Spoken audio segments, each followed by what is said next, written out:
Hey, it's Conrad Thompson, and you're listening to Something to Wrestle With, Backlash 2005. It's a remix for a pay-per-view that was a Raw brand event that had Hulk Hogan teaming up with the Heartbreak Kid Shawn Michaels to take on Muhammad Hassan and Daivari. Man, remember Muhammad Hassan? Guy was a star and fast. There's also a last standing match here between Edge and Benoit, and a main event which had the world champion Batista taking on Triple H. Backlash 2005 is our topic today, and I have good news. We found Bruce, and then he took off for France. So I hope you enjoy Backlash tomorrow, but he will be back in the saddle in Connecticut on Tuesday, and we're recording another Something to Wrestle with Bruce Pritchard. At least for now, let's remember another Backlash as you get ready for this year's Backlash, as we go way back to 2005, right here on Something to Wrestle. Hey, and real quick, have you guys heard about this mobile game called Modern Mania Wrestling GM? It's a pro wrestling general manager game for your phone or tablet. This game really is a hidden gem. Great looking characters, slick interface, easy to play in short bursts or long sessions. It's a simple premise. You collect cards for wrestlers, match types, venues, and skits. You use these cards to book wrestling shows, and the better shows you book, the more in-game cash you'll earn to collect more cards. You team up the right wrestlers, and you'll unlock their tag team card. Match certain wrestlers against each other, and you'll unlock their feud card. Manage your roster, create factions, compete with or control other promotions inside the game universe. It's honestly a lot of fun. It's free to play, and the developers are constantly updating the game with new characters and features. To get the game, just search for Modern Mania Wrestling GM in the App Store or Google Play Store. Once you've played through the tutorial, head to the settings screen, and on the bottom right, you'll see a code button. That's where you can enter the promo code WRESTLE to get a bunch of free wrestlers and game cash. Wrestling fans, do yourself a favor and check this game out, Modern Mania Wrestling GM. And without further ado, let's roll that beautiful bean footage of Backlash 2005. Hey, it's Conrad Thompson, and you're listening to Something to Wrestle With Bruce Pritchard. Oh, Sleepyhead Jones. How are you this morning, Brucey? Did you get a good night's sleep? Sleepyhead Jones, I'm Sleepyhead Jones, I'm Sleepyhead Jones. No, that's Basketball Jones. That's the wrong dude, man. I'm excited that we got to kick it old school. I got to wake you up this morning. Yeah, you did. Usually we record the show a few days ahead of time whenever possible. Of course, last week was unprecedented time, so we didn't get to record until Sunday, but now we're recording at the crack of dawn on Friday morning, old school. And when Brucey slept through his alarm, I woke him up, and now him barely awake.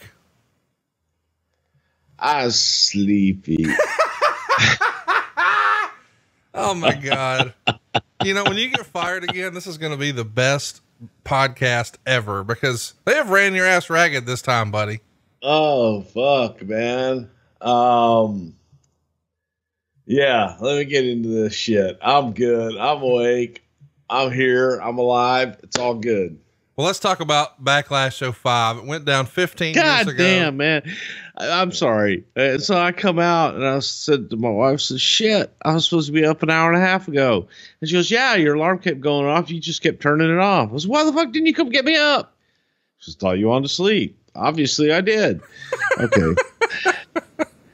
I'm apologizing to everybody like I held them up. Anyway, I probably have. Okay. No, next. You didn't hold them up, just me. And I didn't mind. I knew you needed the rest, but I got to tell you, by definition, I think that makes today a sleeper episode.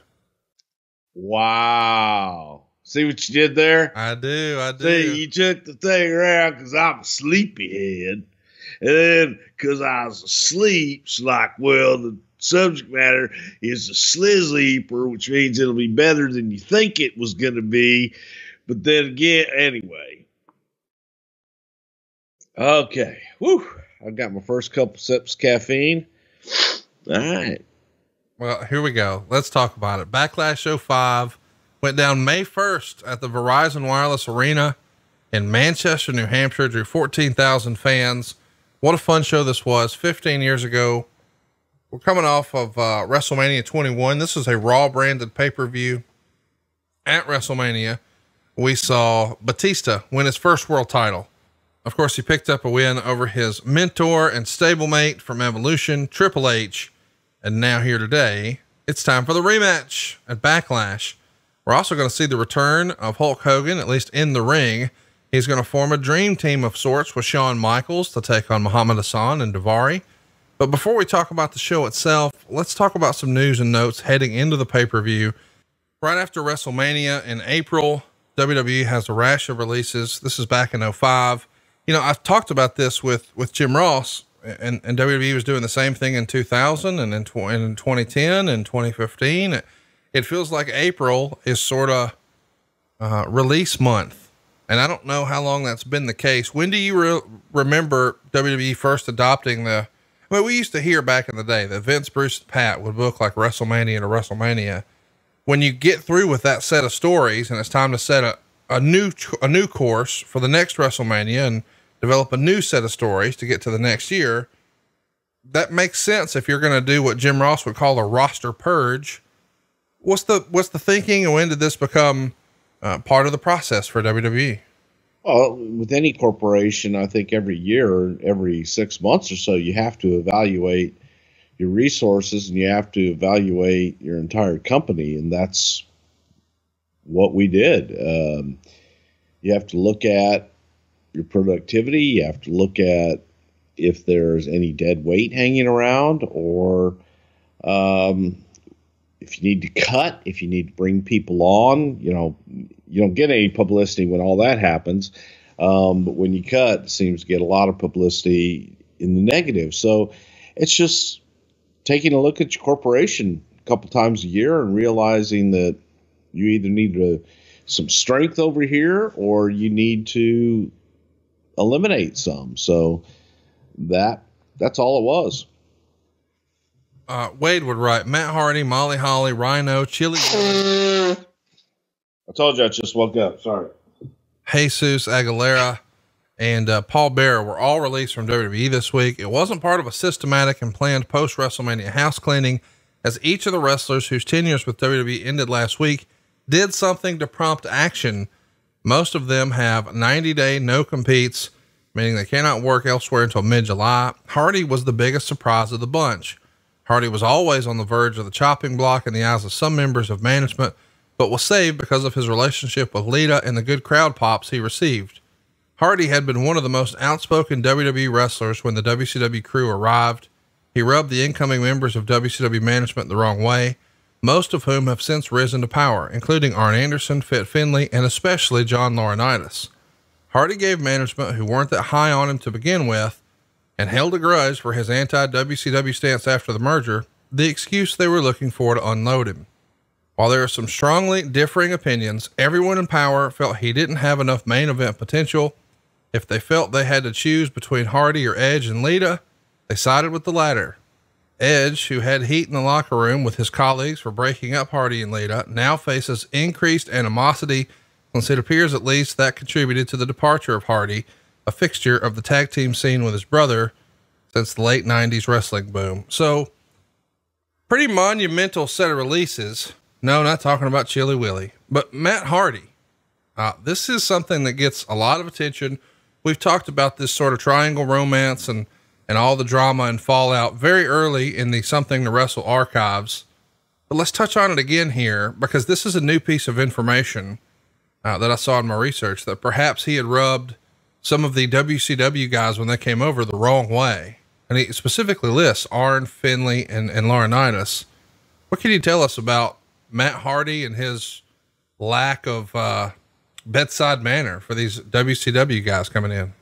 I don't think that had anything to do with it. And I think that is just something that was created out of a narrative for whatever reason. Unfortunately for Matt, the situation took place with Lita and the breakup, and instead of kind of going with it, Matt made an issue out of it pretty much with everybody, and it was unfortunate. So it made it harder to do business. So when you look at it and you've got all these elements, and if you remove one element from the situation becomes better, then unfortunately that's what you have to do. And that, in a nutshell, is pretty much what happened to Matt during that time. I think that he took out his frustrations and his feelings on everybody and everything. Just wasn't a healthy atmosphere. Lord, I know we're not talking about current stuff here on the show, so I want to make that clear, because that's something we agreed when he went back we weren't going to do. But it's written here that maybe management never saw Hardy as a main event guy. They didn't think that he had main event potential, but they did see that for Edge. And of course, we know what Edge went on to accomplish. Whereas Jeff did have some top of the card runs in singles action, that never really happened in the WWE for Matt Hardy. Do you think that was the case his entire run, that for whatever reason, Vince just didn't see him as a main eventer? Probably so. I think that, if you look at the two, Jeff was a star. Jeff had the charisma. Jeff had that it factor, and Matt was a little bit more the cerebral of the two. As time went on, I believe that for those that knew Matt and knew both of them early on, you would say that Matt was going to be the star and that Jeff, Jeff will have a decent career. As time went on and Jeff kind of came out of his shell, it became the opposite. But they're both just highly creative, and they're both damn great talents. It was Jeff whose star was shining the brightest at the time, and a little bit harder to find a place for Matt's to shine. It does feel like this is maybe one of the first times that the internet plays a big role in what you guys are trying to do. Because the Matt Hardy release is a major topic online, and it becomes, something that even takes over the shows a little bit. Whenever Edge would come out in England, there are thunderous boos and chants. We want Matt. We want Matt. And then maybe some that said, you screwed Matt. But when they're chanting, we want Matt, Edge doesn't know where to go from here. I mean, it's overwhelming. So he mouths, well, you're not getting him. They don't even bring Lita out to the crowd because just thunderous boos. So in a weird way, there's this grassroots effort that Matt's doing online and rallying fans behind him. But just this news, he sort of becomes the sympathetic baby face, and he starts doing media and says things like, management is, quote, closing their eyes and hoping this goes away, but that's not happening. And all of a sudden you guys are faced with, hey, did we make a mistake? Was there money in this and we just didn't see it? What do you remember, feeling and the office mood being when this all happens? He's gone. All right. The train keeps on rolling, but wait a minute. The fans aren't done with it yet. They want more of this. Well, I think that, it wasn't, at least for me, it wasn't as you said, the internet backlash. It was, maybe it was, but it was definitely the reaction live in the arenas, right, where people cared. And it was also a natural story. It was so, it was real, it was natural, but neither one had shown any desire to take their real life and turn it into a story. And sometimes from the outside, if you if you pitch a different way of looking at it, people will listen a little more. And I was on the outside. I was in Texas. I wasn't in the bubble, so to speak. So it was real. I remember Kurt Angle and Jeff Jarrett and TNA, and I pitched that the first time when I got there, and I was told that will never happen. There was a little old lady in Dallas Dixie Carter's mother that would never let that happen. I said, well, is she afraid of making money? Is she afraid of good story? What's the problem? And eventually we did it. This was kind of the same thing in that I didn't have to live it up there all the time. I was in Texas. So I would come to TV and I got that instead of living it day in and day out of whatever controversy that there was. Right. I was just looking at it on the outside, looking in, going, well, put them in the ring together and blow this story up and tell the truth and enhance it. You got something there. Absolutely. And there was not a desire, as we talked about in the whole love triangle in our other show. There wasn't a lot of desire with any of them to do it until it got to a fever pitch and realized, well, if Matt would come back and if Edge and Lita are willing to jump on board, this could be a hot issue for everybody involved. And phone calls were made and everything was done. And I had to have that wonderful meeting with them in the back of a limousine and everything worked. But it was the audience. Yeah. The audience and their passion. They definitely made people rethink. But at the same time, the story was there. The story was so easy because it was real. Let's talk about something else that's real. Wade Keller would report that there was a bit of a situation WrestleMania weekend between JBL and Lance Storm. Now, at this time, Lance Storm is one of the trainers at WWE's Ohio Valley Wrestling in Louisville, Kentucky. And he's telling some of the wrestlers that he's training about what to expect when you get called up to the main roster. And he makes a comment about how the SmackDown locker room is more old school and there's likely to be more hazing there. Of course, Lance frowns upon that and thinks it's passé and unprofessional. He even mentions JBL and Hardcore Holly by name as two perpetrators to be leery of. And he tells one of the young guys who maybe ran his mouth in a way that JBL didn't like when he said something like, being relegated to tag matches, that offends JBL. And so he takes him to Wrestler's Court. Lance Storm says, don't play by those rules.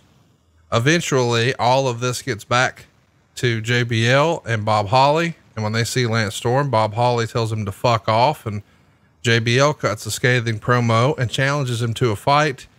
Of course, Lance Storm tries to de-escalate the situation. Some would say it looks like Lance was backing off from a fight, and others would say JBL was just overreacting and maybe looking foolish. I know you weren't there for this, but you probably heard about it. What'd you hear about the JBL OVW Lance Storm dust up WrestleMania weekend? I think it was much ado about nothing. And just look, the way that our locker rooms were, we had locker room leaders and we had guys that ran their locker rooms in a little different way. So that's the way it was at the time. And it was more of a fraternity, and the boys looked after each other and they policed their own locker rooms. To me, that's a good thing. I think that it's good when you have the boys that take care of their own issues. If they get out of hand, then people have to step in and take care of it. But it wasn't what people would call, the hazing and the bullying. I disagree with that. At least from what I saw and from what I experienced. And I think that it just got blown out of proportion perception wise for people that didn't care for either John or Holly or whoever the hell else that they wanted to pick on at the time. In many ways, the wrestling media and a lot of them have tried to bully and people with their words and things that they weren't even there for. So I think it was much ado about nothing more than anything else. Wade would write, the attitude within WWE right now towards both Batista and Cena is that they are not measured against The Rock, Steve Austin, or even Shawn Michaels and Bret Hart when they were all top babyface champions. Vince McMahon has made it clear to the internal critics that Cena and Batista are there because of the lack of fresher, more ready options in his view, and thus it's expected they will all make mistakes or not get pops comparable to Austin or Rock at their peaks. They are quote unquote projects who have weaknesses at this point, and everyone is expected to help either camouflage or eventually eliminate through tutoring and working with them. Quote, neither of them is better than mid-carders by the standards of 15 or 20 years ago, but they have varying levels of charisma and marketable looks, says one WWE insider. Cena is considered stronger on the mic. With youth on his side, there will be more patience with him. Batista is considered weaker on the mic, but moreover at this point as the top level draw. One insider doesn't like this approach, stating, how many examples are there of more seasoned wrestlers who are more ready for this kind of push, who have been saddled with lame comedy acts which mean nothing, while Batista is being pushed into this top spot prematurely? So some criticism here, and we've sort of talked about, just the mentality of Vince McMahon, and well, WWE creative as a whole, as we're sort of transitioning. By 01, you've eliminated all of your competition and you feel like you've done everything. So let's try something new. Well, we'll try Austin as a heel. That doesn't work. So by 02, hey, let's try something new. Let's push Brock Lesnar and Kurt Angle and let's see what we can do. And then by 03, well, okay, now let's try and maybe do something a little different with Rock and Austin as like a last hurrah.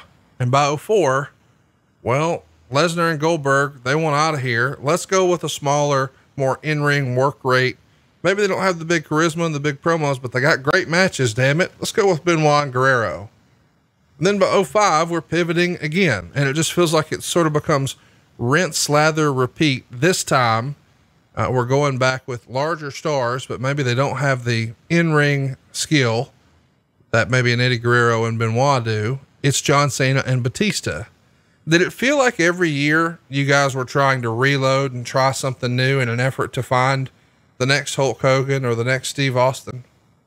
You're always looking to try. You're always looking for that star that's going to break out of the pack and be the next mega superstar. So at this time, yeah, these were two guys that we looked at that we felt based on not just their work and what have you, but their attitude, their personality outside of the ring, and their willingness to go the extra mile, which is what you need with a top guy. You need someone that can hold his own on the Today Show or on late night television. You need someone that can get out of that. And both of these guys, they both looked good. They both spoke well, and they had enough charisma that the audience was going to care about them. They may not love them and cheer them, go, oh my God, here's my fucking hero, but they would care one way or the other. And both John Cena and Dave Batista fit that bill to a T. So yes, it was time to experiment and time to put them out there and sink or swim, throw them out in the deep end and let's see what happens. In hindsight, do you think that Vince is trying to run different experiments on both shows? I mean, on some level, not to overthink this, but it feels like we need a SmackDown sort of tent pole and we need one for Raw. We got to have leaders for both. We got to have flagships for both. Is the thinking at the time, and I know that, some of this stuff you guys never want to admit, and I understand, but Raw's always been Vince's baby until, maybe last fall. But we've always heard that Raw was the A show. Is that the thinking that, hey, it seems like Raw's the A show. We feel like Batista is going to be the guy who really breaks out of the two. We're going to stick him on Raw. No, I think that Raw was the flagship show, and if they want to call it the A show, then they can call it anything they want. But when SmackDown started, it was on broadcast television. So it was, in many people's opinions, including mine, it was the A show because it had more eyeballs, the opportunity to have more eyeballs on it. And Raw was cablecast, one was broadcast, one was cablecast, but they were different. They had a different feel about them just in general. So I think the audience and the talent and people that know that kind of needles some people, oh, you're on the A show, oh, you're on the B show, that kind of shit. I think that people just perpetuated that perception and kind of made it into more than it actually was. But without a doubt, I think if you were to ask people in the office, if you were to ask the talent, that they would give you that same perception. Oh yeah, Raw's the A show. Don't disagree. I don't agree with it. I disagree with it, but I think that would be the general perception. Yes. You know, this whole breakdown of, hey, we're here to camouflage their weaknesses. And, isn't that what you do for everybody? I mean, that's an old thing that we've heard as wrestling fans from Paul Heyman. You hide the negatives, accentuate the positives. You know, let's not focus on what we don't have. Let's focus on what we do well. That just seems like what everybody has tried to do in wrestling for generations. That's not necessarily new for Cena and Batista, right?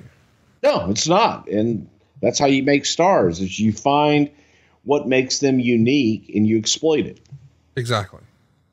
Turn the volume up is another phrase that we hear. You find what they're good at and turn the volume up. So, let's go to the Torch for some more notes here. He says there are mixed feelings about the second Raw Diva search within WWE management. Some are in favor of it, namely Stephanie and Kevin Dunn, who see it as a dose of reality TV to mix in with the wrestling. The hope is to find another Christy Hemme who can eventually not just do a Playboy shoot, but also become a good wrestler and work like Trish Stratus and Lita.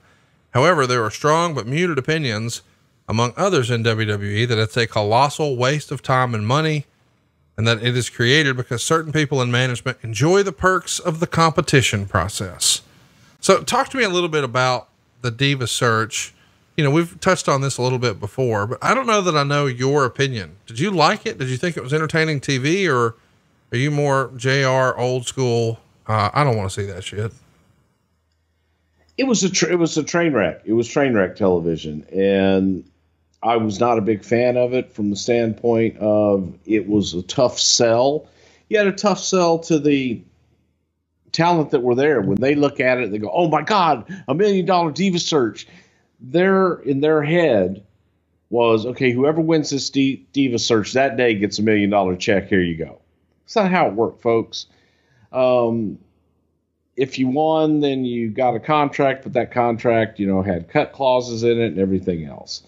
So the Diva search, what I did not like about it at the time was that the feeling from the contestants was one of, I want to be a star. I don't care about WWE. I don't care about the rest of the talent. And that's just not a good attitude to have, in my opinion.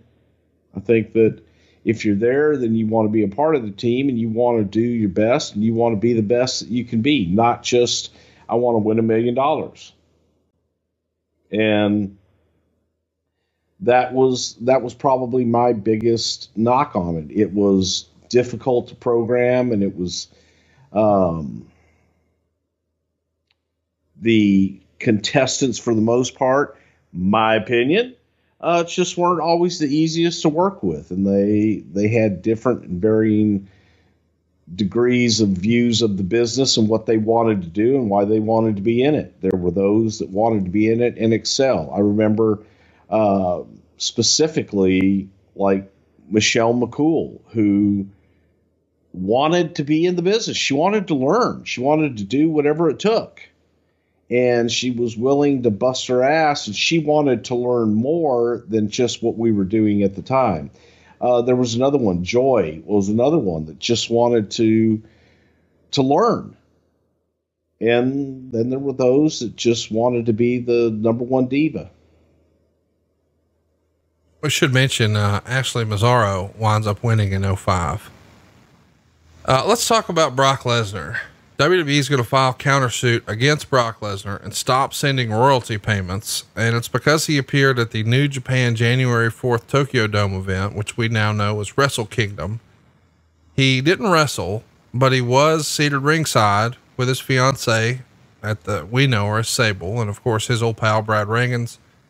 But the deal is, apparently New Japan advertised him ahead of time, which means he couldn't have just attended as a spectator. For the record, Wade would say he was transported by a New Japan limo and met with New Japan folks. So he's definitely not just a spectator, which nobody thought he was. You guys are wise to this. Part of the agreement when you release him or allowed him the opportunity to be released from his contract was that he couldn't work in pro wrestling or mixed martial arts until 2010. Well, it's still 2005 here. So clearly he's broken that. What do you remember about this? This is the first time that it feels like we're really brushing up against each other, WWE and Brock Lesnar. Well, it's the first time brushing up against him since he left. And the feeling was that if you allow him to do one thing, then you've got to allow him to do others. And it was that simple. It was a legal issue of protecting the contract, and Brock had left early with the understanding that he couldn't do anything in the wrestling space, and you've got to protect that. So that was really all it was saying, hey, that's still within the world, and it's still within where the WWE promotes. So I had to do something. Let's talk a little bit about an incident that happened overseas. Wade would write, there was an incident between some drunk martial artists and WWE wrestlers at the Hilton Hotel lobby in Birmingham on the overseas tour on Sunday night. The wrestlers present manhandled and restrained the drunk kickboxers until police arrived to restore order in the lobby and the parking lot. There were some bloody noses, but no serious injuries. Quote, the wrestlers essentially subdued the idiots until the police arrived. It's also written that Dave Bautista restrained Cash Gill, a 6'3" ex-kickboxing world champion, during the melee. And the UK Sun would write, terrified guests dived for cover as the fighters squared up in a martial arts show, sending feet, fists, and glasses flying. They watched amazed as the boxers lashed out with a fury of acrobatic spinning kicks and punches, while the touring grapplers hurled their opponents around the reception hall. Boy, it feels like they're trying to sell some papers. What do you remember about this event? Yeah, no shit. Everybody was staying in the same hotel, and they had an MMA show, and then we had our live events there. So by the time everybody got back to the hotel, it was the MMA guys going, oh, it's a bunch of fake wrestlers. It's the wrestlers going, oh, hey, look at the shooters. And just a lot of testosterone in that bar. And then you add alcohol to that. Not a good scene. And I think one, led to one guy calling out one guy, to another one backing him up, to somebody else backing him up, to where eventually, and I was not there, from what I heard from people who were there and a part of it, that they eventually got out into the hotel lobby and basically kind of squared up on opposite sides of each other. And the MMA guys threw the first punch, and it was on, and it didn't last that long because, as legend has it, that the boys subdued him. They had already called the police. The hotel security had already called the police because they saw what was going on in the bar. Right. And in the bar, there was a lot of fuck yous, and, oh, well, let's go outside and let's do this. So there was a feeling from the hotel security that something was going to happen. And so the police were on their way. It wasn't like, okay, they had the fight and we're going to hold them down. Now phone the police. And you wait for the police to get there. They were already on their way. So by the time the fight happened, the police were pretty much there.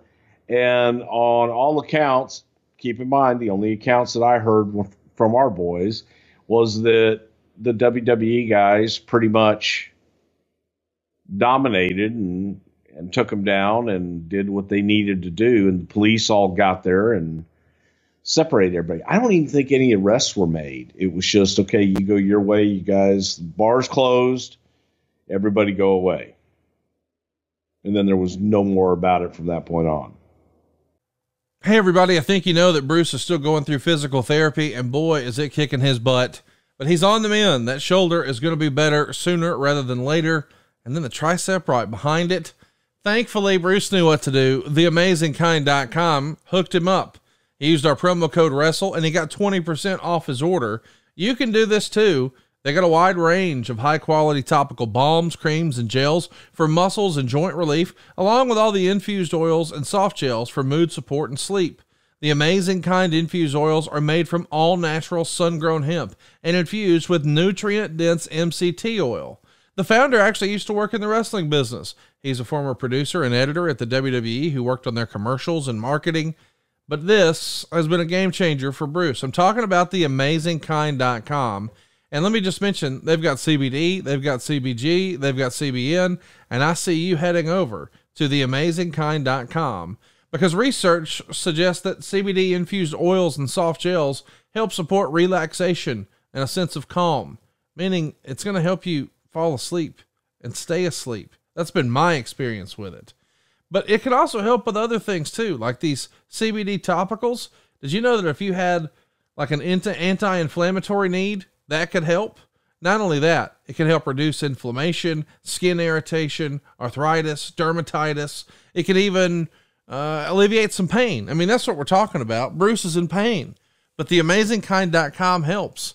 And the CBD's antioxidant and anti-inflammatory properties, man, they help everything, not just the pain, but I'm talking dry skin, acne, psoriasis, eczema.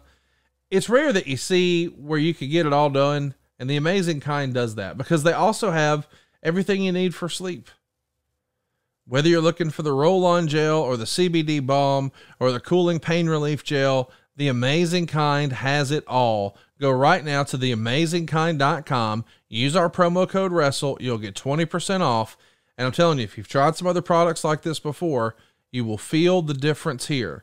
My wife did. Lois did. Bruce did. You will at theamazingkind.com. Why not save some money? Use our promo code WRESTLE. Let's talk about some sad news. April 28th, 2005, just 4 days after breaking his ankle during a match in TNA, Chris Candido passes away. He had surgery to repair it. He has a blood clot that forms when he's flying home, and unfortunately it causes him to pass away. Chris wrestled as Skip in the WWF. We lost him way too soon. Any fun or interesting stories you can share with us about Chris besides the, if I wanted to hook you, you'd be hooked for Briscoe? You know, I often times used to make fun of Chris from calling him Skippy because there was so much. Chris was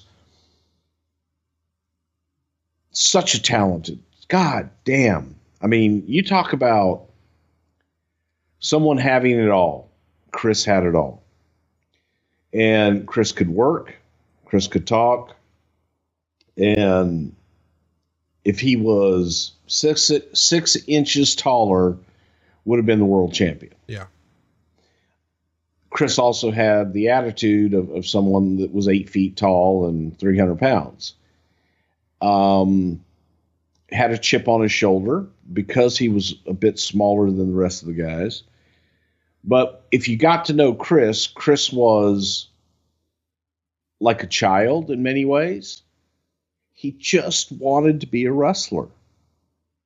He just wanted to go in the ring every night and have a match and take the audience on a ride. And that's what I loved about Chris Candido.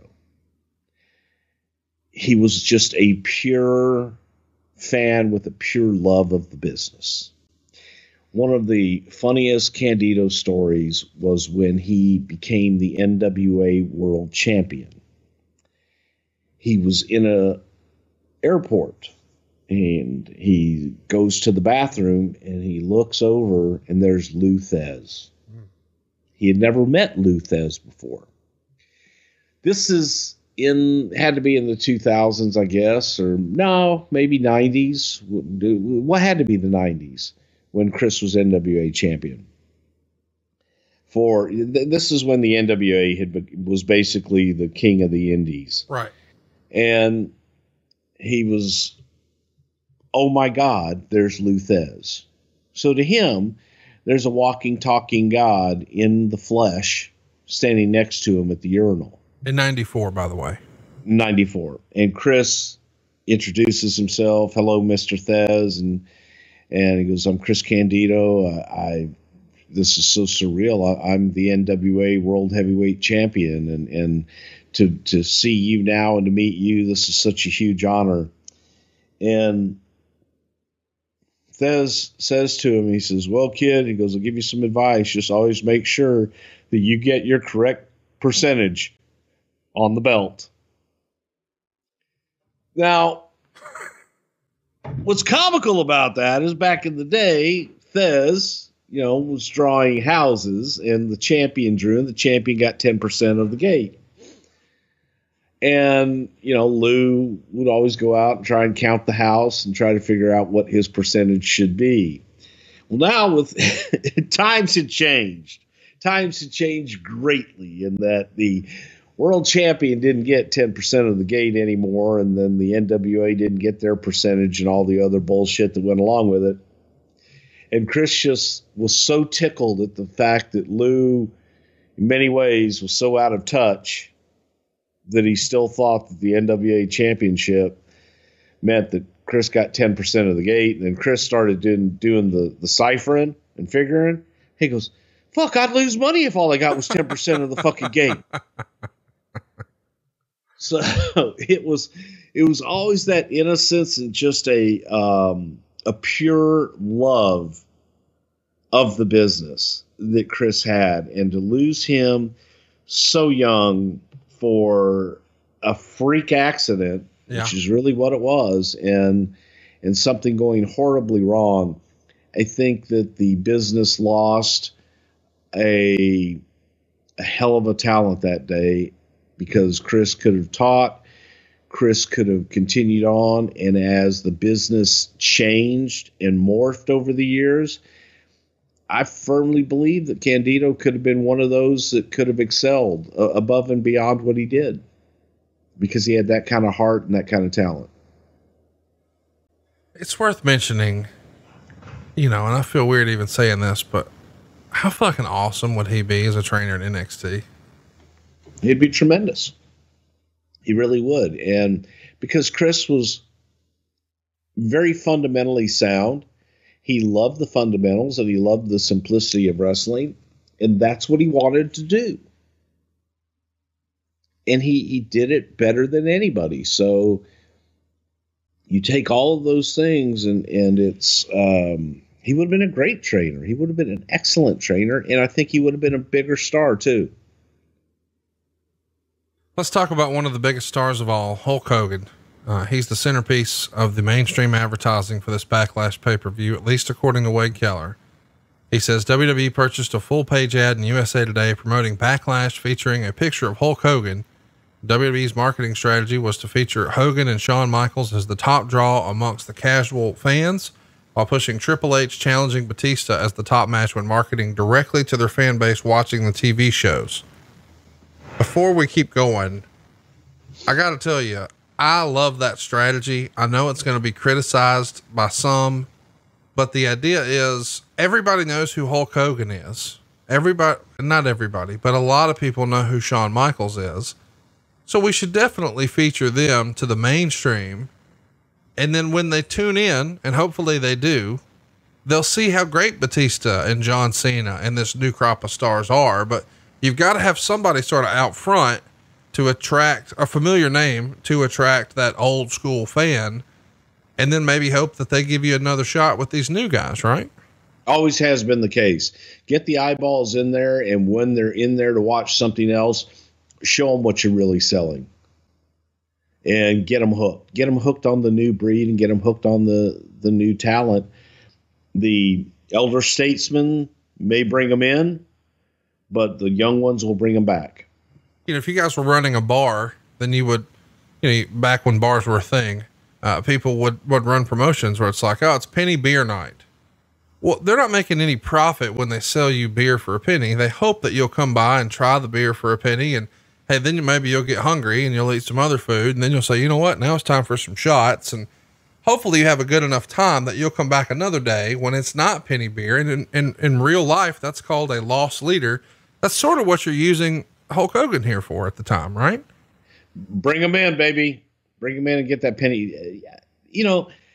I don't think that they ever really, with penny beer, it was either usually like fucking Lone Star or Pearl or some kind of just water piss that was some off-brand beer too. It's always draft, and it's in a tiny cup, And, you know, the idea is you'll get frustrated with the tiny cups and you'll order a mixed drink or a cocktail or a shot, but maybe you'll have enough of this penny beer. You'll also gorge yourself on some shitty nachos or whatever. But it was a business strategy to say, hey, look what we've got.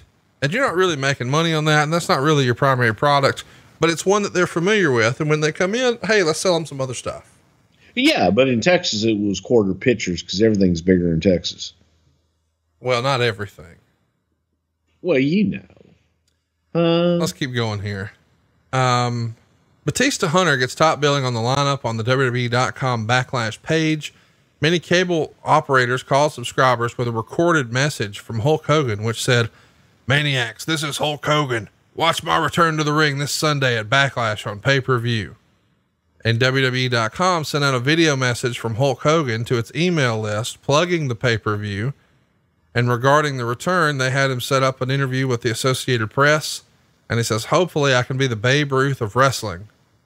And, of course he plugs his new TV show on VH1. It's called Hogan Knows Best. We're kind of totally opposite of the Osbournes because my wife, Linda, and I run a tight ship. Well, that show's going to be a source of frustration for Mr. Hogan, but I love the idea of you guys doing a voicemail drop telling wrestling fans, watch me on pay-per-view. That's tremendous, dude. Oh shit. Did you not get those back in the day? No, but I would have died to get a voicemail from Hulk Hogan. That would have been awesome.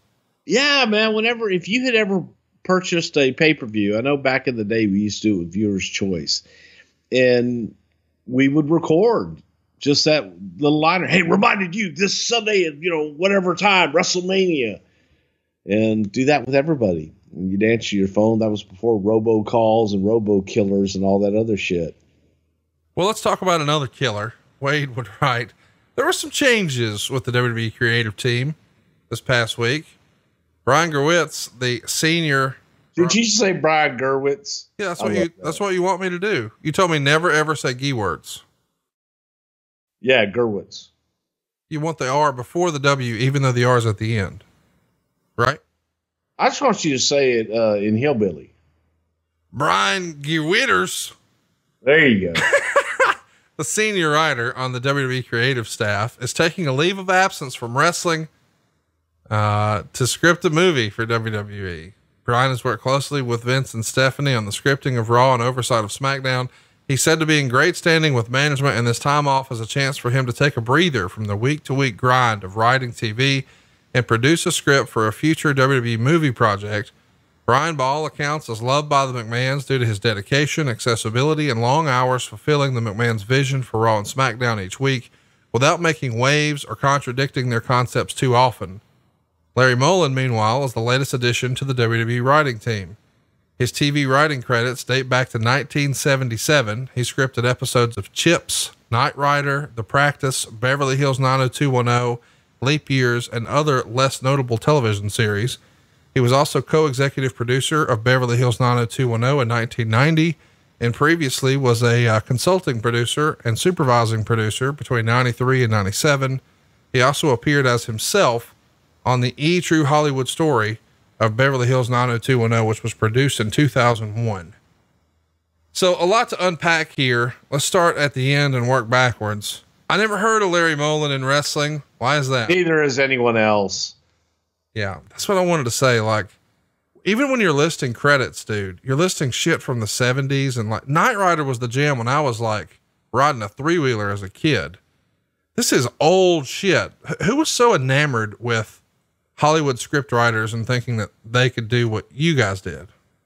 Well, a big part of it was trying to get outside of the bubble and bringing writers with a writing experience to bring them into your content, and hopefully then they can create characters and add some depth to the writing process itself. And that was the feeling.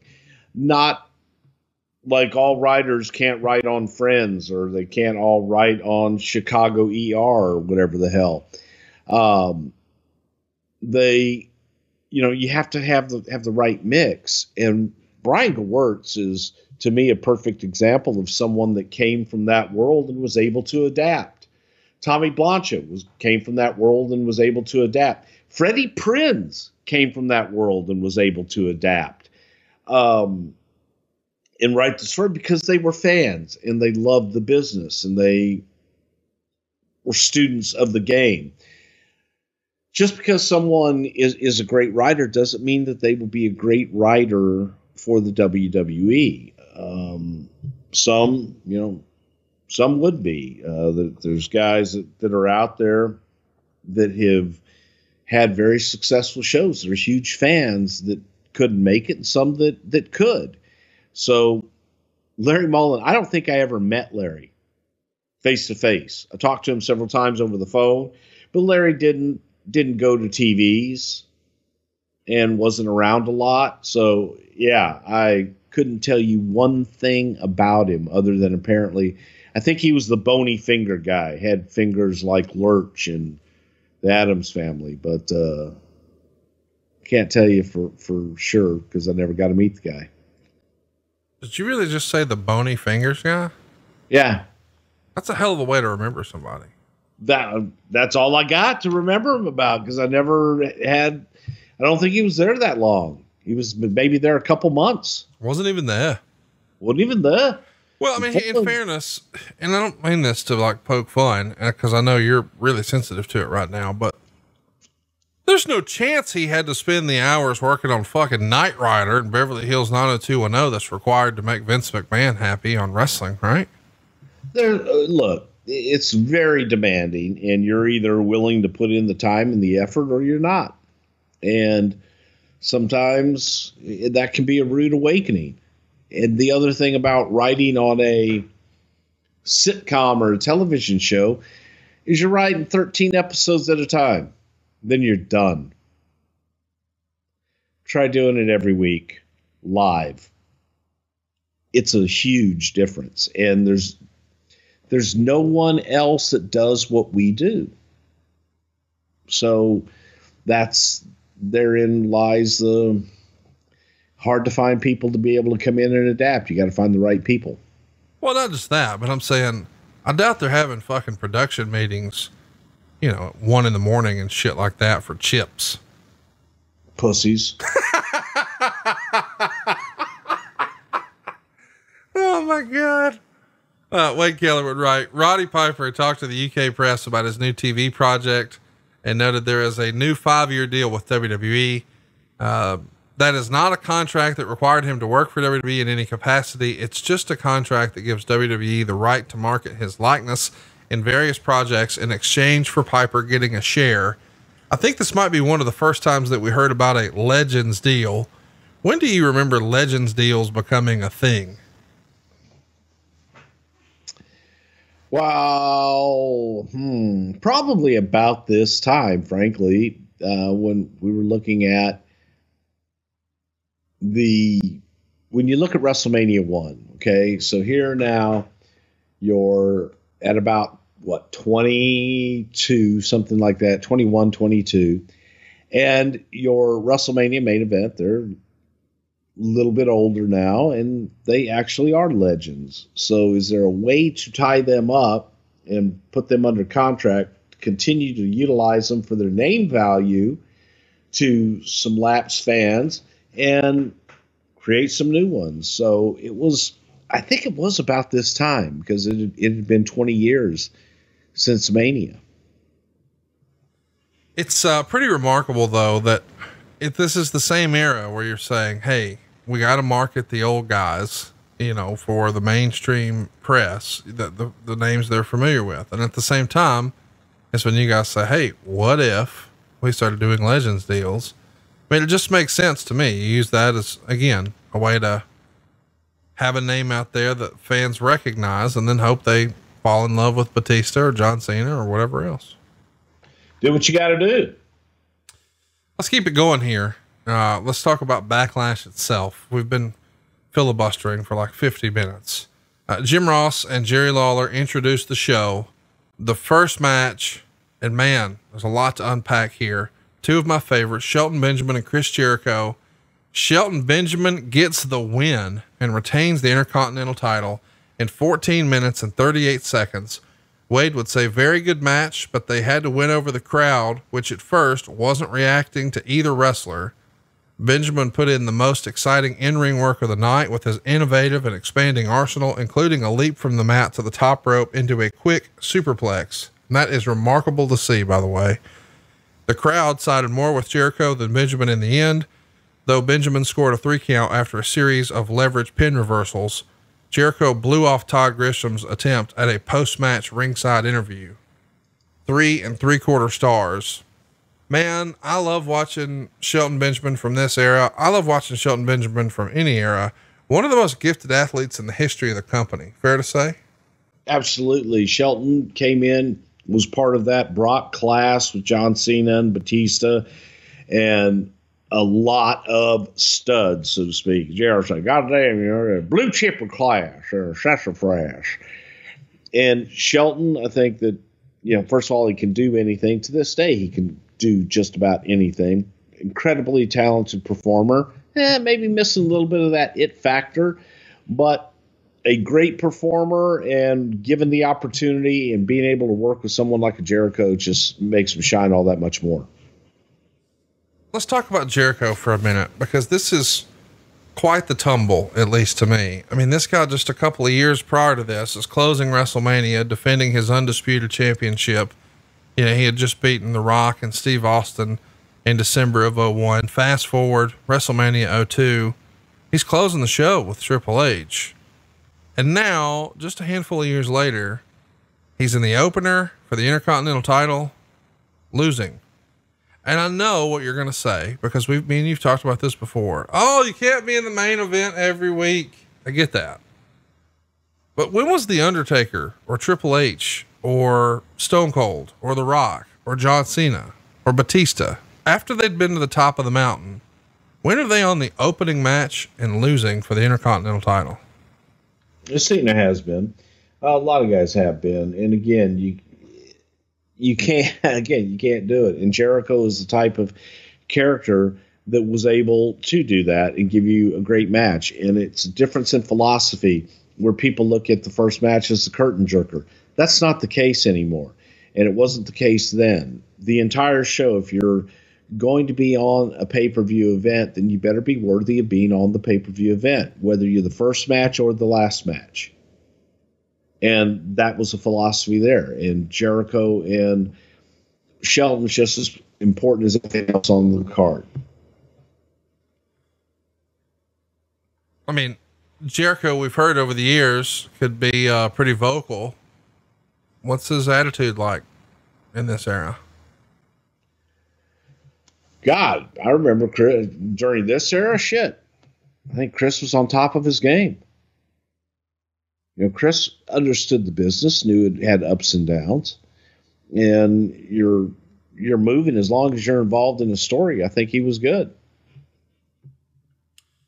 Let's talk about the next match, but first, I guess we should mention Coach did interview Edge backstage, but let's get to the next match. It's Rosie and Hurricane, two of my favorites. And they're going to be in there with William Regal and Christian, also the Heartthrobs, and then Simon Dean and Maven. This feels like, let's just throw everybody we got who doesn't have a match into a match. Let's break it down a little bit though. They do get plenty of time. 13 minutes, 40 seconds. When it's all over, Rosie and Hurricane are your winners. They're your new tag champs. 2 3/4 stars. And Wade would say it was much better than expected. And, I don't know. I really liked it. What did you think of this one? Talk to us about how it came together. The pairing of Rosie and Hurricane, because as a comedy act, it's maybe one of the best of the era. Of course, we know we lost Rosie way too soon, but superhero in training. This has Brian's fingerprints all over it, doesn't it? Absolutely. Hurricane was such a strong talent, and it was a great character. And you're looking for something to do with this big bastard Rosie, Matt Anoa'i, and he's got a smile that will light up a room. Just a really, really personable gentleman that if you didn't know him and you look at him from afar, man, that's a big, scary dude. So to try and lighten that up a little bit, and he took to the superhero in training like just goose to a water, water to a duck. You know, he liked it. He liked it a lot, Connie, and they became an entertaining duo. You look at Tajiri and Regal, fucking off the chart. Great chemistry there. And there you go. Well, no, you got to tell me about the Heartthrobs. We don't ever talk about them. Heartthrobs, I think one of those dudes worked in the office and wanted to be a wrestler and had quit the office and went on. There just wasn't a whole lot there. There were two young guys that had worked independents, had been able to come in. They did some enhancement work for us, had a little dance gimmick, but not much more than that. I think that they were pigeonholed. I mean, they did one thing and that's all they did.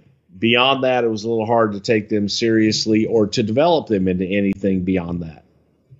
They feel like a gimmick right out of the 80s or early 90s. Who would have been such a big fan of that? I mean, they're only with the company on the main roster for a year. They're talented individual performers. It just feels like the gimmick, well, there's only so much you can do with it. It was, but even when you tried to take them out of the gimmick, that's all they did. That makes sense. They didn't and couldn't grow, in my opinion. Nice guys, super nice guys, sweetheart guys, but they just, as far as trying to draw any money with them or do anything beyond what you were doing with them, wasn't going to happen. Hey guys, Blue Chew's the real deal, and they're day one advertisers here on our show. And if you've never tried it, what are you waiting for?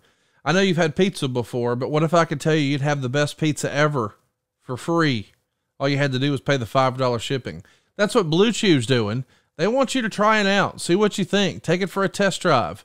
But I'm telling you, here's a spoiler. You're going to be in what JR would call a reorder situation, because Blue Chew can deliver you the same active ingredients as Viagra, Cialis, and Levitra, but in chewable form and at a fraction of the cost. Take these dudes anytime, day or night, so you can plan ahead or be ready whenever an opportunity arises. Hurry to sign up right now at BlueChew.com. You'll consult with one of their licensed medical providers, and once you're approved, you'll receive your prescription within days. And the best part of all this is it's all online. You don't have to go to the doctor's office. There's no uncomfortable conversations here, and there's no waiting in line at the pharmacy. Blue Chew's tablets are made right here in the USA. They're prepared and shipped directly to your door, but in a discreet package. But there won't be anything discreet about your package. This is like performance-enhancing drugs, you know, for your man downstairs. I highly recommend this. I don't know why you wouldn't try that. I don't know why you wouldn't want to be referred to as a stud or a stallion. See what that feels like at BlueChew.com. Blue Chew wants to help you have better sex, so discover those options at BlueChew.com. Chew it and do it. And here's a special deal for our listeners. Try Blue Chew free when you use our promo code WRESTLE at checkout. Just pay $5 shipping. That's BlueChew.com. The promo code is WRESTLE to receive your very first month free. All you got to do is go right now to BlueChew.com for more details and important safety information. And we thank Blue Chew for sponsoring today's podcast. Wade mistakenly said it was William Regal and Christian. It is, as you said, William Regal and Tajiri. That to me feels like one of the more underrated and entertaining pairings in the history of tag team wrestling. Completely by accident, just putting Tajiri in the scenes with Regal as general manager and Tajiri stealing the show every single time. They just had wonderful chemistry without ever having to have a word spoken. Last but certainly not least, well, there's La Resistance. We've talked about them a lot, but I can't wait to talk about Simon Dean and Maven. This feels like this could have been your favorite tag team ever. Yeah, probably not. Why does Simon Dean hate you so much? I don't know. I have absolutely no idea at all. But yeah, I was asked, maybe because I was asked, like one of those, what's the first word that comes into your head? and they asked me about, and this is how much I fucking know it. Whatever his name was in ECW, and I said who, because I didn't know who the fuck it was. Oh, Nova. Okay, yeah, and I said who? Maybe that, I don't know. What about Maven? Maven feels like a guy who I thought had a ton of upside, you know, featured in the first Tough Enough, eliminates the Undertaker from the Royal Rumble in 2002, a big shock moment. It feels like, hey man, he's got the personality, the charisma, the cool look. This guy's going to be a big deal. And then for whatever reason, it just doesn't work out. He had it all. And after the fact, we learned that he had some issues with controlled substances that might have led to his downfall. But I thought that, especially with his personality, he was such a good kid and real. He was genuine, very likable, but it just didn't translate to the audience. They didn't care. The next match is a last man standing match between Edge and Chris Benoit. At WrestleMania, Edge had won the first ever Money in the Bank ladder match, gaining himself a contract that gives him a title shot at the World Heavyweight Championship within the next year. On the April 4th Raw, Edge chose not to use his contract that night, instead deciding to wait for the right opportunity. And when Edge declines to force Batista into a title defense, Eric Bischoff then schedules Edge in a match against Chris Benoit. Benoit wins the match by pinfall, doing a little roll up. And after the match, Edge attacks Benoit's injured arm with a steel chair. 2 weeks later, Benoit and Edge are forced into another match, which also ends in a no contest, leading the Bischoff to book a last man standing match here. They get a ton of time. Well, not as much as the most recent last man standing. 17 minutes, 59 seconds, 3.5 stars. The crowd is hot right away. You screwed Matt. Oh man. Then there's We Want Matt. I mean, the crowd's taking over the show, but really these guys are pulling out all the stops. But then there's something weird. Edge hits a bunch of spears, and then he hits Benoit with a brick that he'd taken out of his briefcase. Benoit's down for the count. Wade would say very good match, but a bit repetitive, and the countdown rules took away from the drama rather than adding to it. It killed any momentum. And there's been a lot of folks over the years who have a similar take on a last man standing match, that of all the different steps, this may be one of the more challenging ones to really get fans behind and keep them there. Would you agree with that? I think that the whole idea behind a last man standing match, you have to tell that story going into it, and it can be difficult to do with certain talent. I thought that their match was excellent. I thought that they had a great match and were able to tell that story. At the same time, you have got to have that heated rivalry that both of these guys want to put the other down. They want to put the other down. They want to put the other down to stay down. And while they both worked to that in the match, I don't know if the audience felt that same thing from them, if that makes any sense at all. They did it. They had a match telling that story, but maybe their build up to it beforehand might have needed to be a little bit stronger. Yeah, it's not my favorite step. I really like the performers in this match though. I think this era of Edge is some of his very best stuff. What did you think about the chemistry between Edge and Benoit? I thought they had great chemistry. You just took the words out of my mouth. To me, this was Edge's coming out party. And this is where he just started to take it to a whole nother level that a lot of us didn't even realize he had, and it was good for him. It was good for him. After the match, we see Lita making out with Kane backstage. That was probably fun for everybody. And then Jerry Lawler interviewed the WWE Divas in the ring. Chris Masters is going to interrupt and take a female volunteer from the crowd. And after making fun of her for having hairy armpits and man-like muscles, he puts her in the full Nelson. This is silly shit, man. Yeah. That it was. Yeah, sometimes, Conrad, I just got nothing. Like, oh yeah, we did that. Yeah. I think the lady that is brought out of the crowd by Chris Masters is Melissa Coates, who I think is the Genie character that's running around with Sabu these days. I believe it is one and the same. Next up, Trish would tell Viscera to concentrate on the task at hand, not the reward afterward. Man, this booking from 15 years ago, it's just flooded with stuff like this. I don't know. That's a little weird to me. Next up, we see Jerry. What's that? So don't get hot. Next up, we've got Kane and Viscera. Kane, of course, has lead on his side. Viscera has Trish Stratus on his. 6 minutes and 7 seconds. It gets half a star.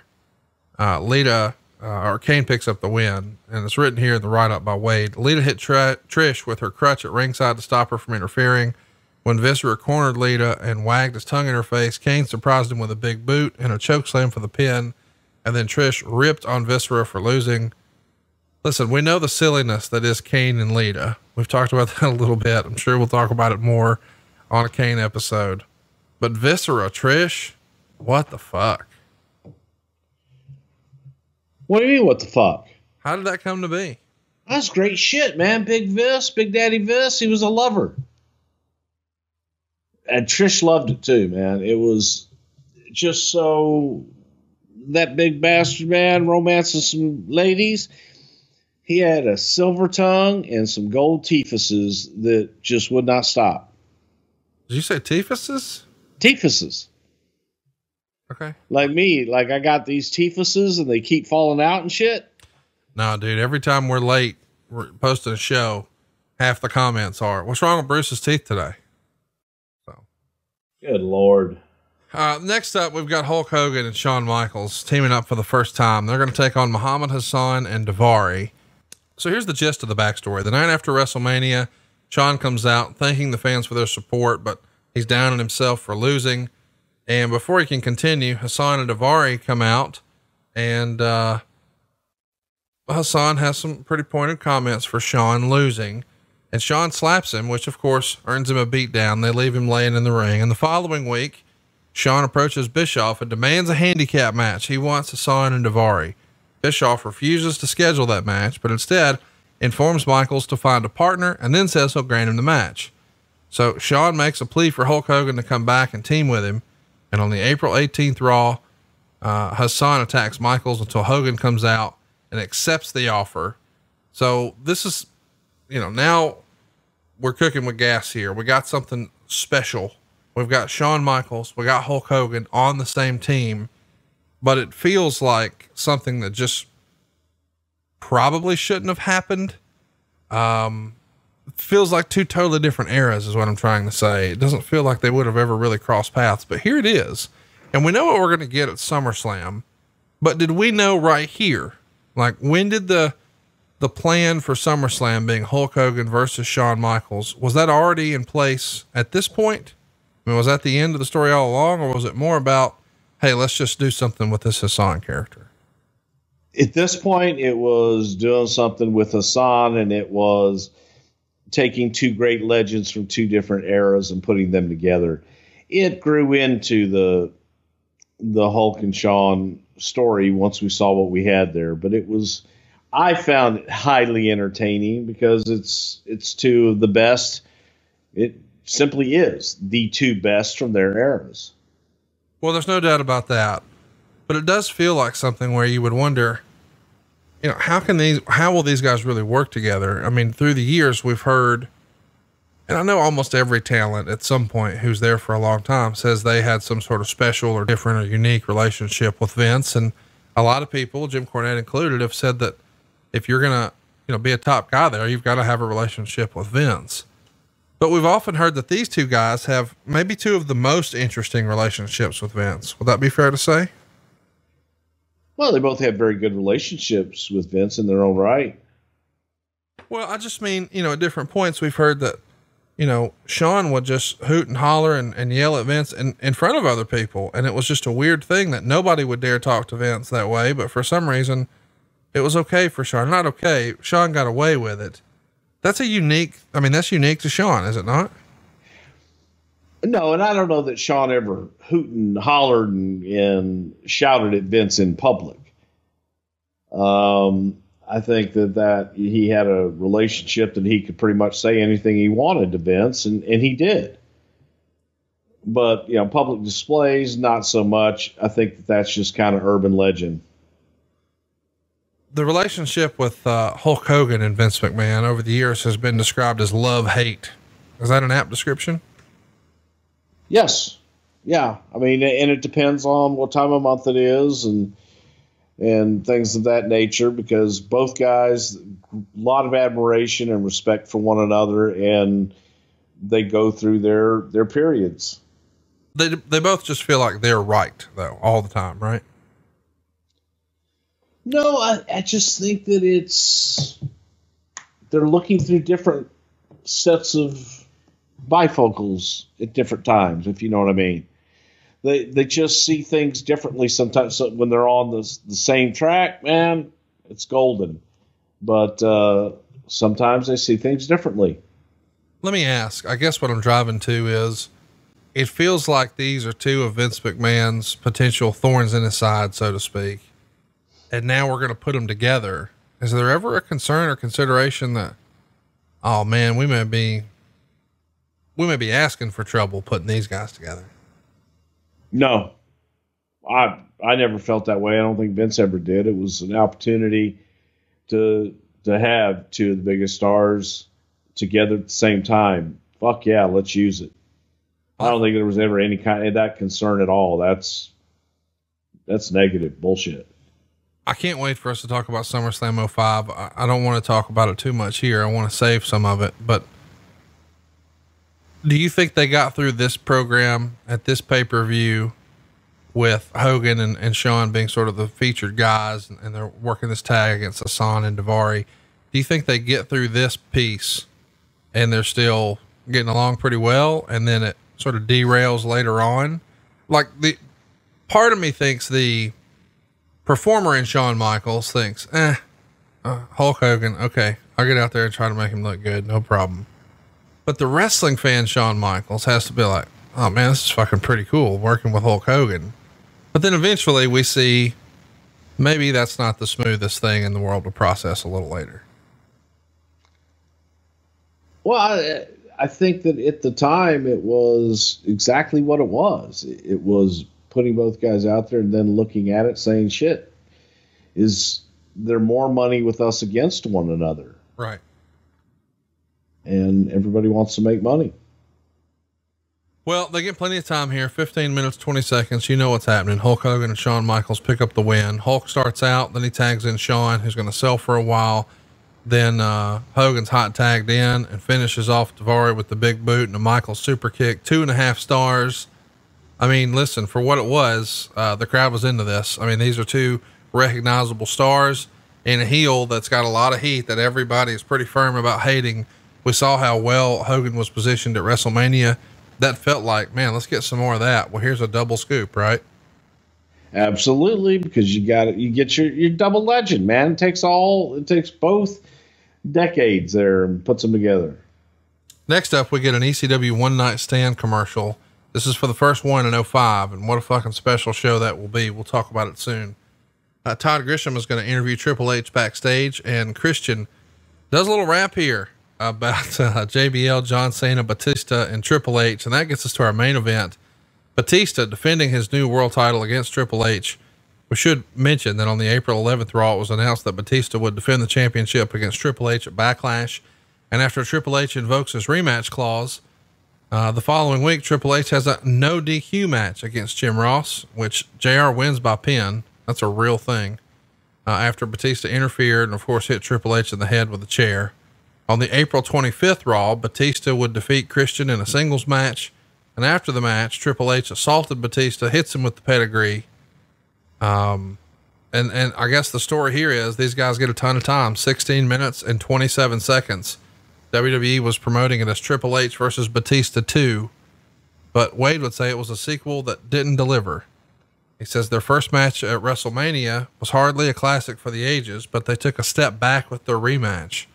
Wade would say that Batista received great pops on the recent European tour, but didn't get the same reception in New Hampshire here from a crowd that seemed to had already peaked during the Hulk Hogan Shawn Michaels match.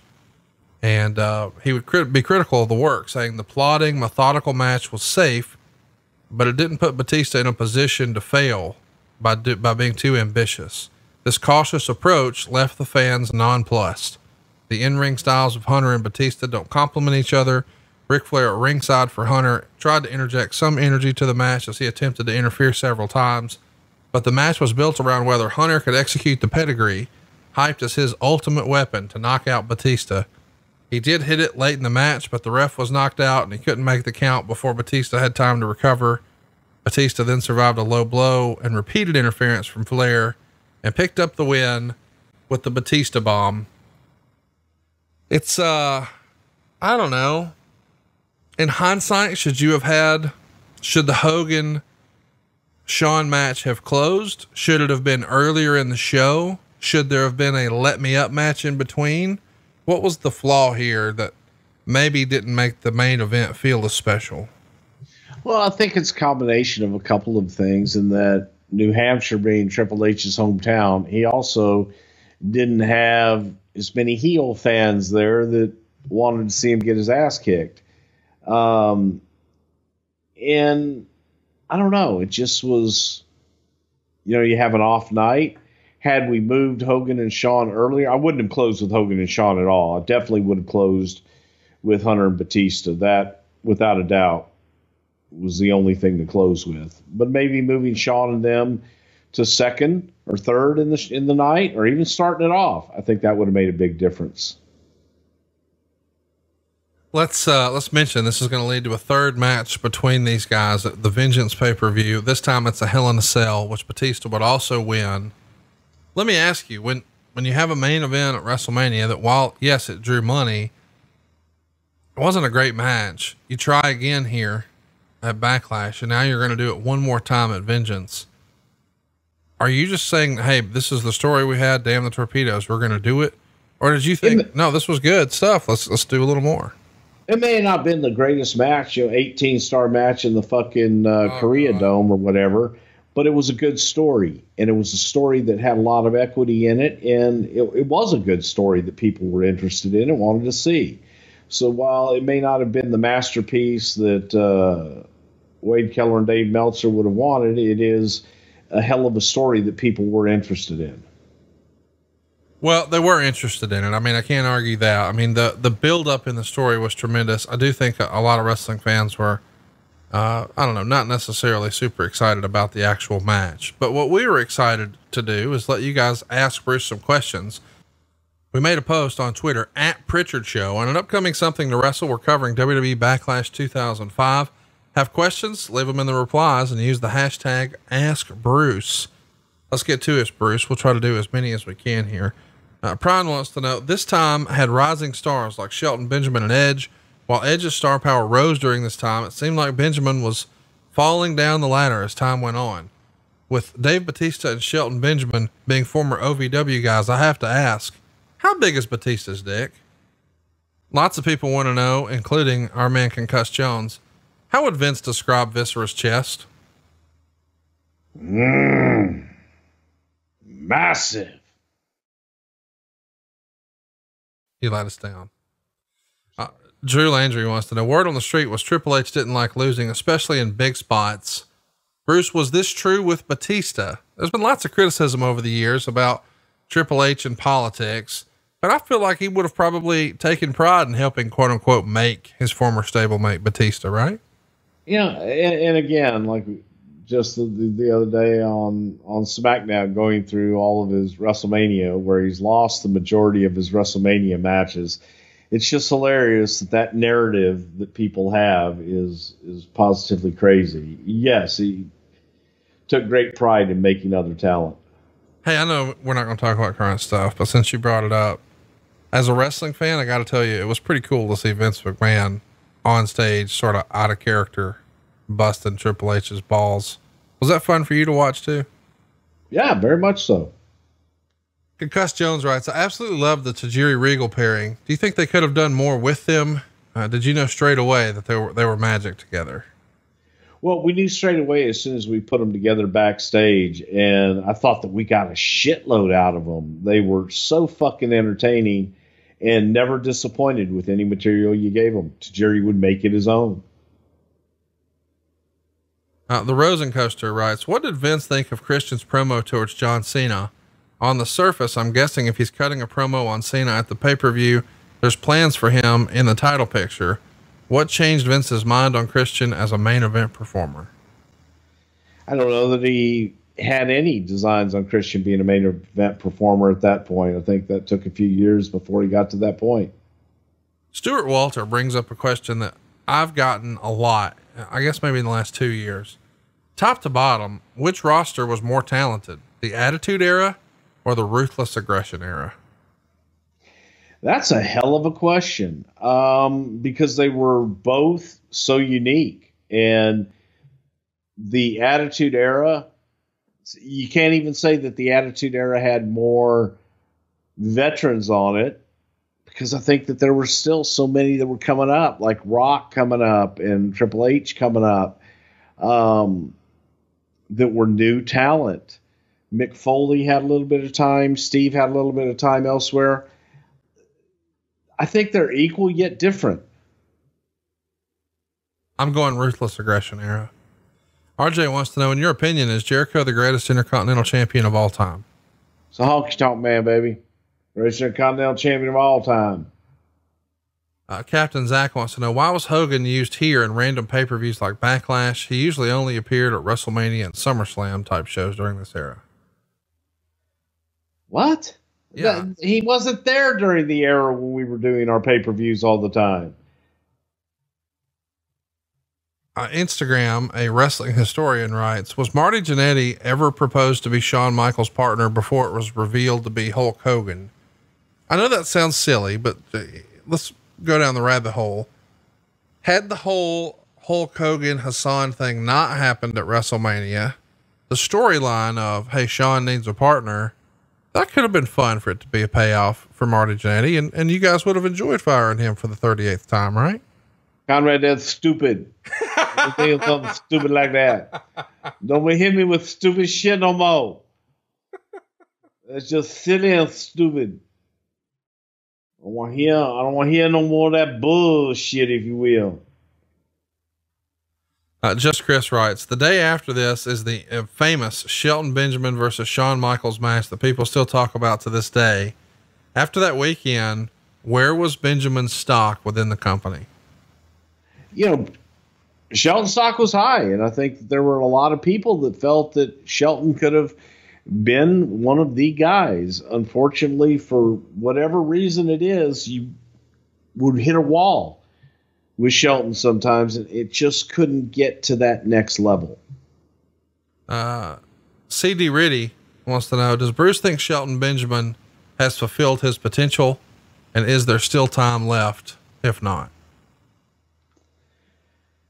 Whew, I don't think that he ever fulfilled his potential. I think that he could have been a much bigger star. I really and truly do. And I think that I don't know. I don't know that the audience would accept him at this point beyond pretty much where we are.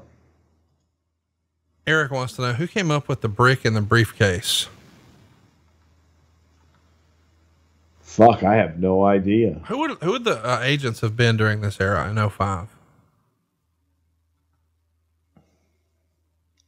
Oh, that's probably me. So yeah, you had your WCW guys. You had what was Hayes doing here in 05? Hayes would have helped out there. Yeah, definitely. And Arn probably would have been there. Huh? Probably a few. But I have no idea who would come up with that.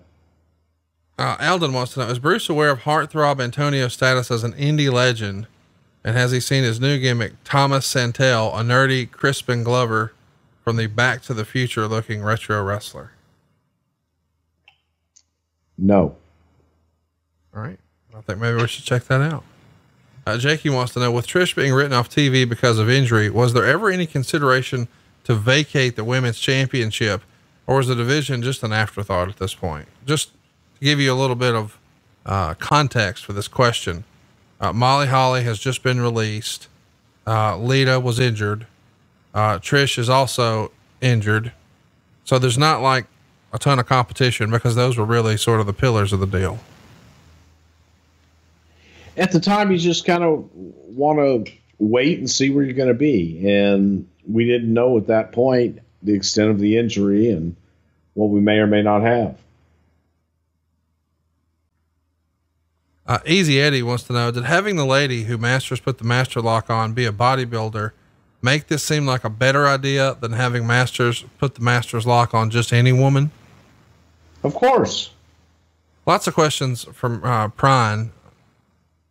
Lots of questions like this one from Prine. Was there ever any talk of having Hunter beat Dave, since Dave won at WrestleMania and then he wins again here? It does feel a little bit, I don't know, unconventional storytelling.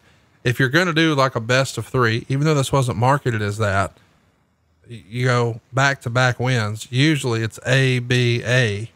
That's not what we see here. Dave wins 2 in a row. Well, you don't want to be flipping the title back and forth either. And this was an opportunity. The whole idea behind it was to make Dave.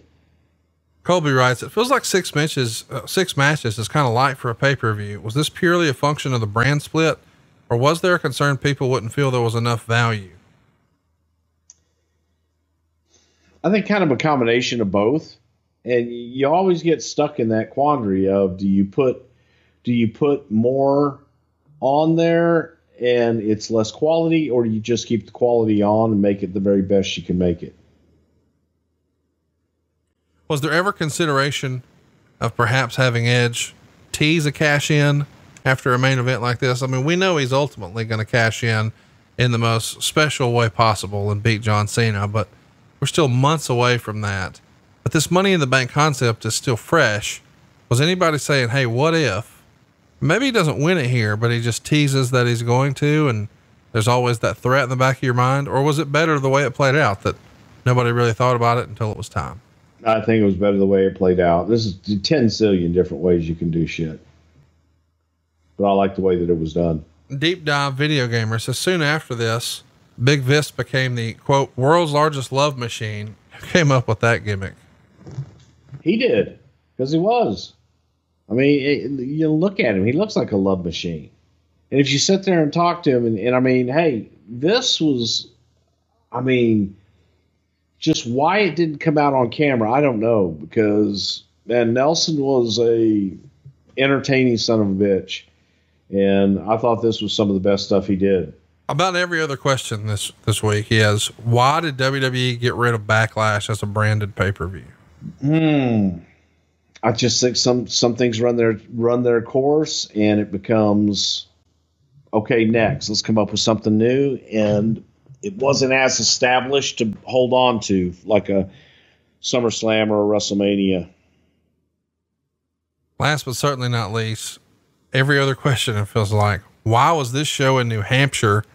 Can you talk about maybe how the buildings were selected in 2005? Because it does feel kind of random that there's a pay-per-view in New Hampshire. Well, New Hampshire, first of all, it was great. It's a great building. And I want to say at that time, it was one of the newer buildings. We had a great deal with it and a very good relationship with the building there. It's close to Boston and centrally located for us, easy to get to. So it was the combination of all the above. Well, that's going to wrap us up here for Something to Wrestle with Bruce Pritchard, all about Backlash 05. Next week, Tito Santana. What can we look forward to next week on a personality profile of one of the all-time greats, Mr. Tito Santana?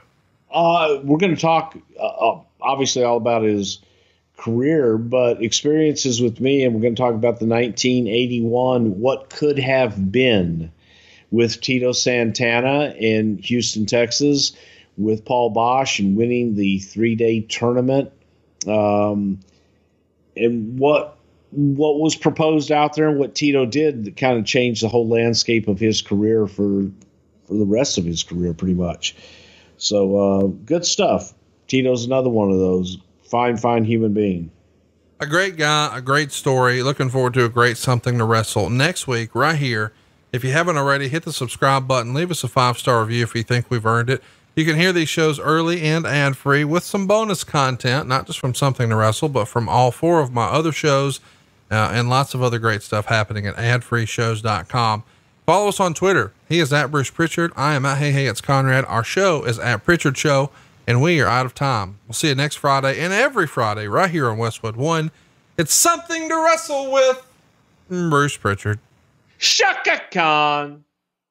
As an adult, don't we all miss spring break? Nothing like taking a week off from all your responsibilities. Well, here's the next best thing for adults, a spring break from house payments. SaveWithConrad.com can help you get rid of all your credit card debt, just like that. We're routinely helping our listeners save $500, $600, $700, even $800 a month. And you don't need perfect credit or money out of your pocket to do this, but check this out. No house payments for 2 months at SaveWithConrad.com.